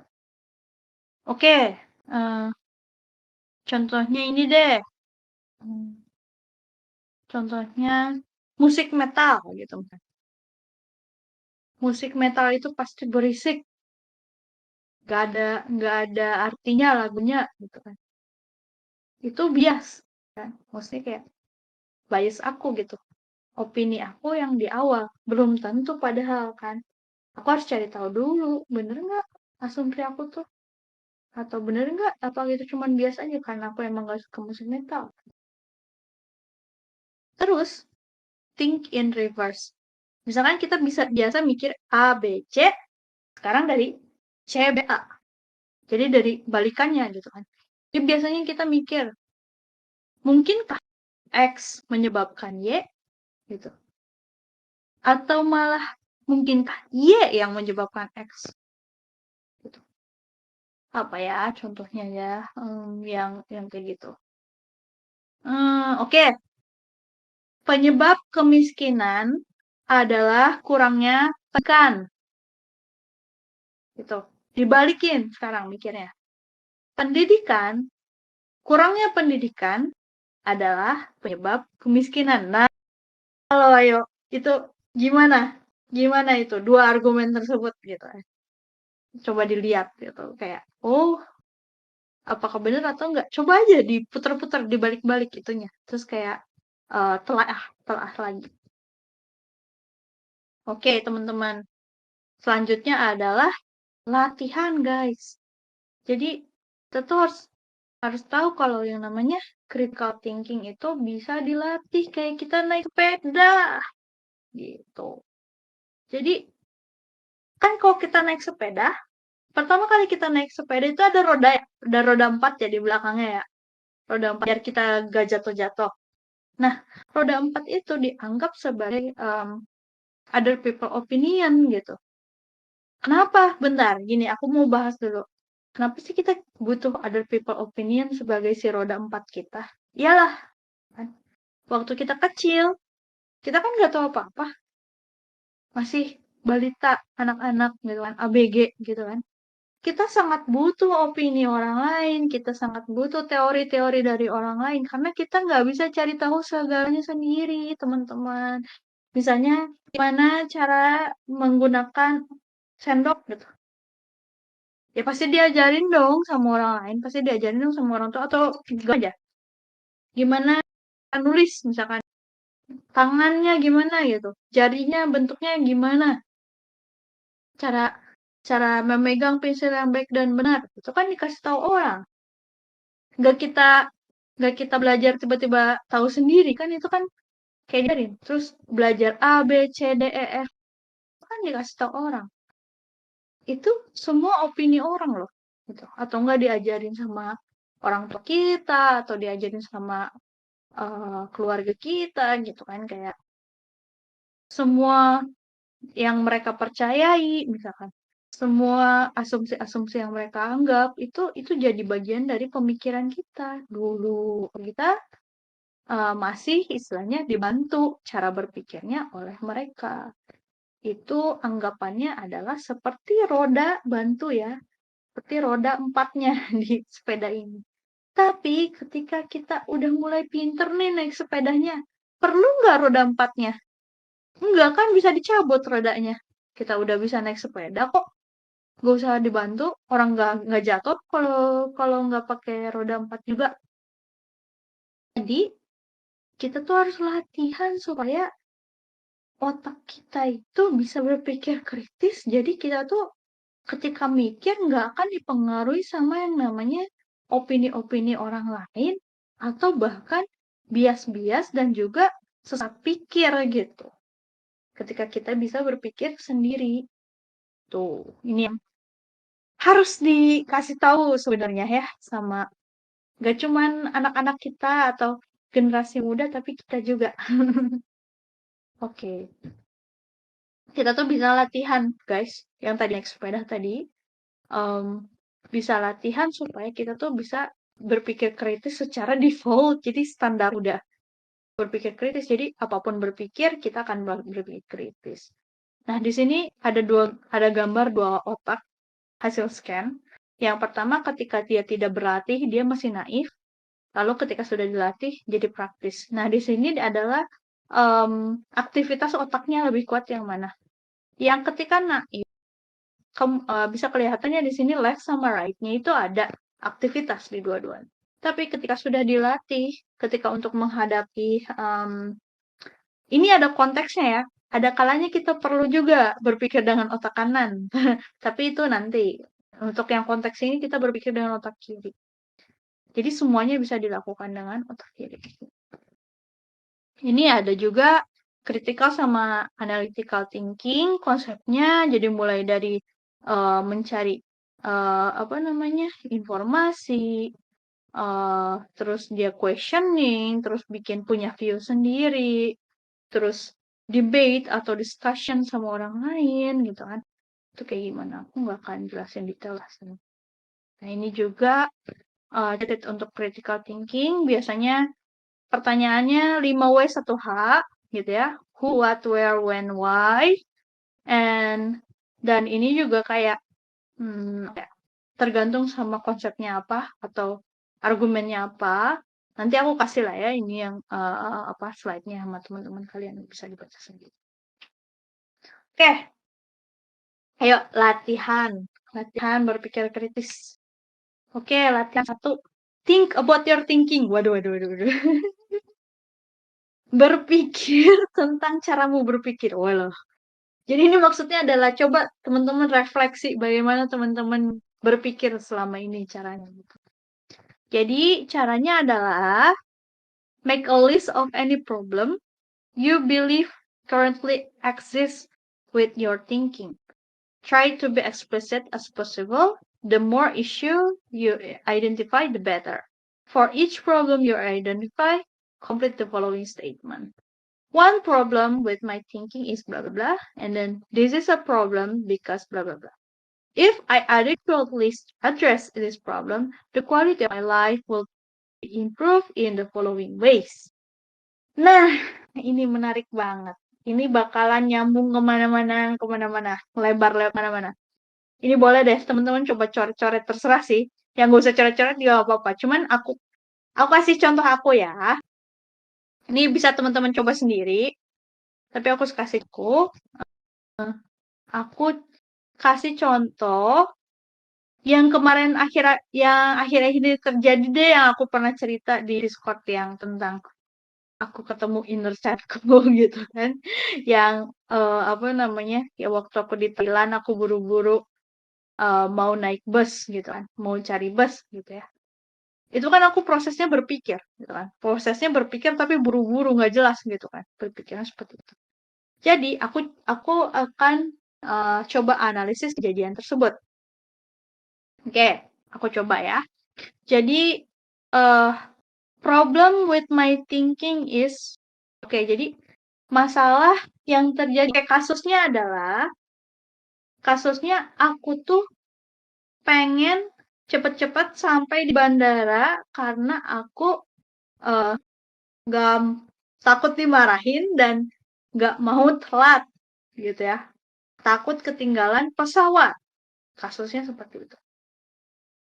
Terus thinking aku waktu itu bermasalah di aku mikir terlalu berlebihan gitu.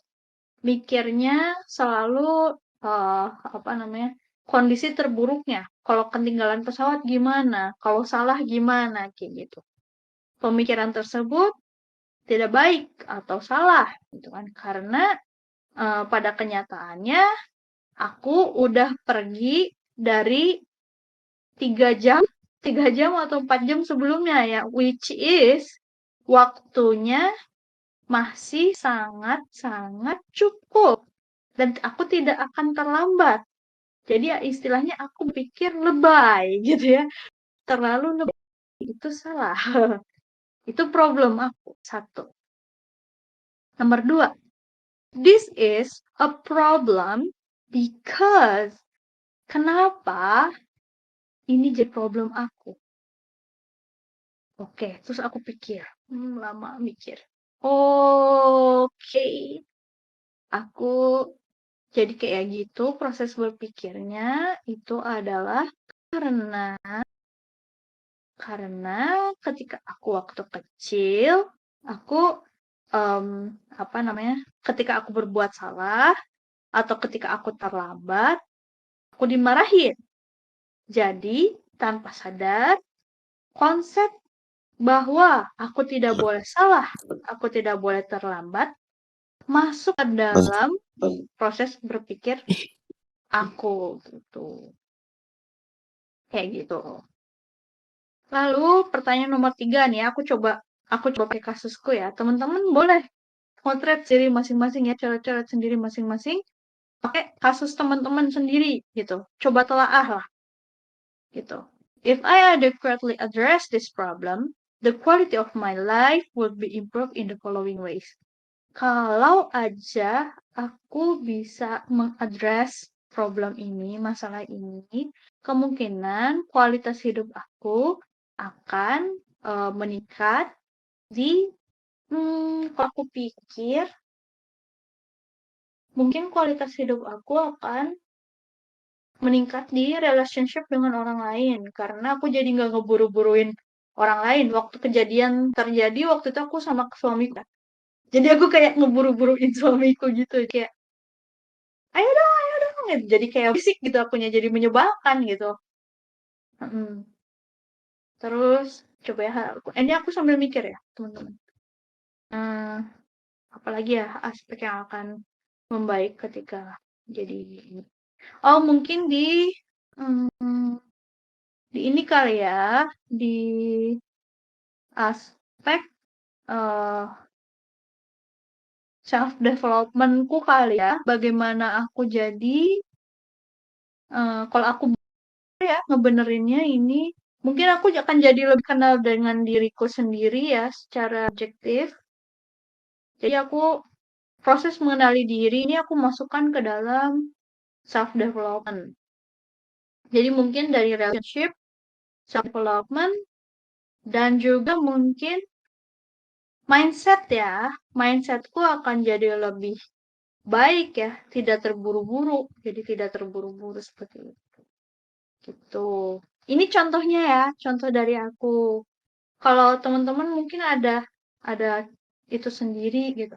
Ada nggak yang mau sharing nih teman-teman?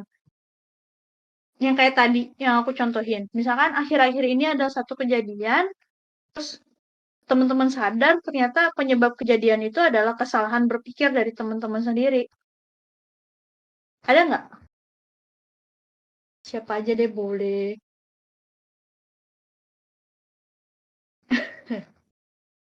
Tidak ada kah? Aku deh mau share bentar. Boleh, boleh. Asik, yes. Hmm. Mau dong, udah, yes. Aku kalau dengar orang ini mic-nya boleh dimatiin. Aku dengar suaraku sendiri. Oke. Aku kalau dengar suara keras, terutamanya ada orang yang kayak marah-marah gitu, aku langsung nge-freeze. Kayak nggak tahu mesti berbuat apa, kayak nggak berkutik, dan responku tuh kan respon ada freeze, flight, sama satu lagi apa fight gitu ya. Nah aku tuh sama sekali tidak bisa flight atau fight gitu. Jadi aku nge-freeze gitu. Dan ternyata setelah digali-gali itu karena aku dulu sering dikerasin sama bapakku gitu. Dia kerasnya pakai suara yang apa bentak-bentak dan keras banget gitu kan. Nah, itu waktu aku pertama-tama pindah ke Cina itu denger orang bertikai, mereka tuh ngomongnya pakai nada tinggi yang kayak orang ngamuk-ngamuk gitu.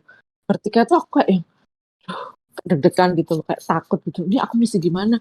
Aku harus lewat mana gitu. Terus pernah kan suamiku ngomong rada keras gitu. Aku tuh kayak yang langsung tersinggung gitu. Padahal dia nggak ada maksud untuk membentak gitu. Cuma dia ngomongnya rada keras memang. Suaranya rada dikerasin gitu loh. Aku itu yang udah kayak nggak enak hati gitu loh. Kok aku dimarah-marahin sih gitu. Ya aku tuh nggak marah-marahin kamu gitu. Dan ini bikin aku juga tidak suka pertikaian.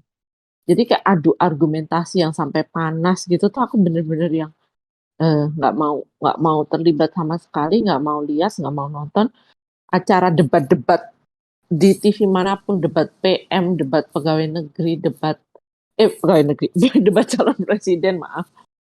Itu aku nggak mau nonton karena kalau melihat situasi memanas gitu, aku kayak yang tensiku ikutan naik gitu.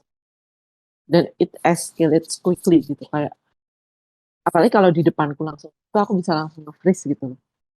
Jadi pernah ada pertikaian di bis, itu aku yang dari tidur terus dengar suara keras karena perjalanannya jauh kan naik bis. Terus kayak langsung jadi deg-degan dan keringat dingin gitu. Aku nggak ngerti ini respon apa sih gitu. Terus kalau aku dengar temen berkata seperti itu juga ke aku, misalnya kita lagi ngobrol-ngobrol, terus tahu-tahu dia ngomong keras gitu, itu bisa bekas banget di hatiku. Padahal aku tahu dia itu nggak ada maksud apa-apa, tapi the way he or she spoke leaves mark to me.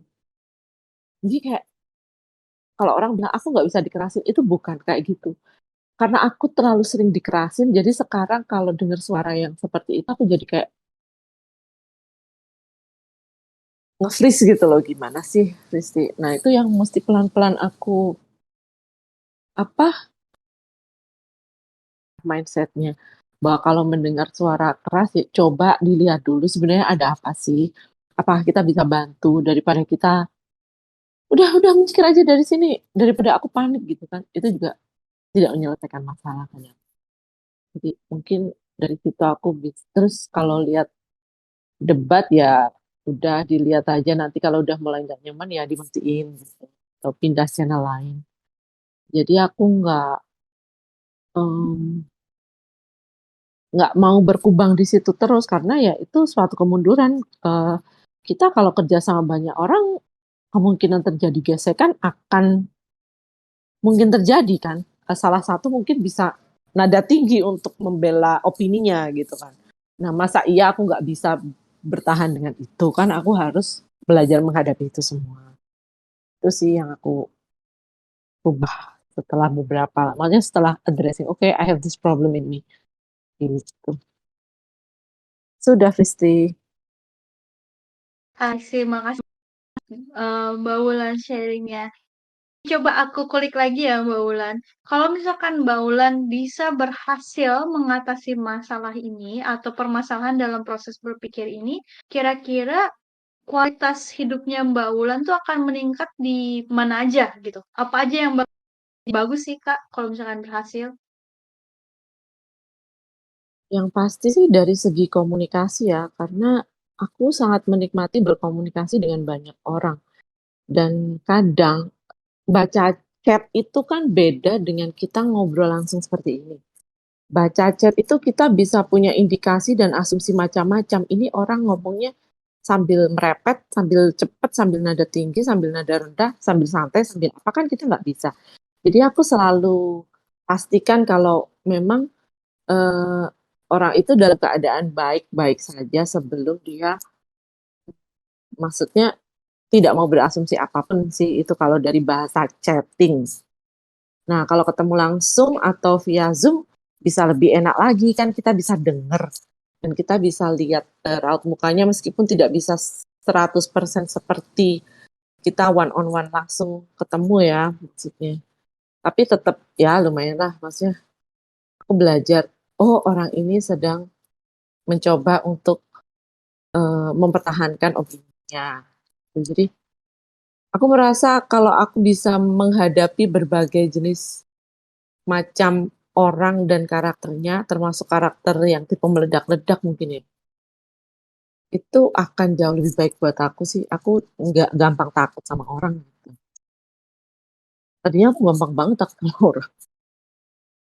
Takut, orangnya serem. Orangnya kalau ngomong meledak-ledak gitu, nggak mau ah. Gitu. Aku nggak suka beli di ibu itu galak. Gitu, kayak gitu.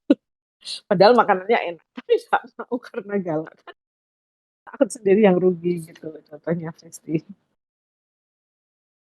I see. Relationship berarti ya relationship dengan orang banyak, terutama di komunikasi. Oke, mantap banget. Terima kasih banyak Kak Wulan sharingnya. Seru banget. Memang ya teman-teman, ini kita tuh berpikir kritis di sini. Itu kalau aja kita bisa ya menanggapi segala sesuatu dengan berpikir kritis, bahkan dengan bagaimana cara kita berpikir atau bagaimana cara kita mengambil tindakan, itu akan ada banyak hal yang mungkin akan bisa kita perbaiki dari dalam diri kita. Banyak banget karena aku pun ya tanpa sadar kalau aku lihat-lihat gitu ya, banyak aku yang salah mikir gitu. Banyak aku yang berpikirnya tuh nggak gitu loh ternyata gitu. Itu banyak sekali gitu, terutama hal-hal yang terkait dengan bagaimana kita diajari sewaktu kecil gitu. Diajarkan sewaktu kecil karena pada saat kita kecil, kita belum bisa berpikir secara logis sendiri gitu. Apapun yang orang tua kita ajarkan, apapun yang orang yang istilahnya lebih dari kita kasih tahu ke kita, yang namanya anak kecil kita kan percaya. Nah, ini bahayanya. Walaupun kita sekarang udah bisa berpikir logis, hal tersebut akan tetap ada di dalam diri kita loh, teman-teman. Kalau nggak kita address permasalahan tersebut, tanpa sadar kita akan terus-terusan berpikir dengan cara yang salah, yang akan membuat kita mengambil keputusan salah atau melakukan tindakan yang mungkin nggak baik dari kita. Sebenarnya kalau kita pikir logis, ngapain sih gue kayak gitu? Padahal orang kan belum tentu kayak gitu, misalnya. Ngapain gue takut gitu misalkan. Padahal kan orang belum tentu niatnya buat mencelakai kita, misalkan gitu. Oke, ini terakhir teman-teman sebelum aku tutup nih hampir 2 jam. Yang terakhir, itu adalah mengkritisi pemikiran kita. Jadi di sini praktisnya latihannya adalah coba kita consider atau coba lihat di berbagai aspek dalam hidup kita. Iya, nanti aku bagi ya PPT-nya teman-teman. Ini praktisnya boleh teman-teman lakukan sendiri di rumah. Yang mungkin nanti kalian bakalan dapat banyak banget deh. Soalnya aku udah nyoba. Nyoba dapat banyak banget. Maksudnya dapat banyak banget hal yang gak aku ketahui sebelumnya ada di dalam diri aku gitu terkait bagaimana proses berpikir. Berpikir diri sendiri ya, berpikir aku. Jadi terkait dari berbagai aspek. Aspek pekerjaan, personal, terus juga hubungan, relationship ini bisa dengan teman, keluarga, pasangan, atau apapun lah ya. Terus, apa lagi ya? Ya pokoknya segala macam. Lalu, oh ini, planning your life. Atau mungkin teman-teman ada yang merencanakan hidup gitu, mau kayak gimana gitu kan. Dealing with your emotion gitu, atau ini juga ya, tentang emosinya, atau figuring complex situation, segala macam. Nah, coba latihannya adalah complete this statement. Statement apa? Right now, I believe my thinking across all domains of my life is of bla bla bla quality. Jadi maksudnya saat ini saya percaya bahwa pola pikir saya terkait berbagai aspek dalam hidup saya saat ini adalah kualitasnya seperti apa? Tinggi, medium, atau rendah ya? High, mid, low gitu ya, digituin. I base this judgment on saya membuat judgment itu apa? Penilaian ini berdasarkan apa? Tuh. Jadi satu misalkan in the following areas I think very well. Dua, in the following areas my thinking is okay, not great, but not terrible either. Tiga, in the following areas, my thinking is probably of low quality. Nah, teman-teman, areanya tuh bisa teman-teman tentukan sendiri. Misalkan contohnya gini, in the following area, I think very well. Ini maksudnya di area mana yang teman-teman berpikirnya udah high quality gitu ya, udah make sense, udah logical gitu ya. Kalau aku contohin, di area misalnya, di area career, di area works, di area profesional, saya sudah berpikir secara logis atau pola pikir saya sudah bagus. Hal ini saya berdasarkan hasil pekerjaan saya yang memang mungkin saya bisa kategorikan bagus gitu. Jadi karena hasil resultnya bagus, maka aku asumsikan bahwa proses berpikir aku bagus juga. Makanya decision making aku bagus gitu. Oke, yang nomor 2, aku kasih contoh ya. Ini teman-teman cari sendiri boleh. Harus malah cari sendiri. Di area berikut, pemikiran saya oke. Ya oke-oke aja sih, medium aja gitu. Nggak bagus, nggak jelek. Apa ya, nggak bagus, nggak jeleknya. Mikir dulu. Justru bingung kalau ditanya yang biasa-biasa aja tuh kayak.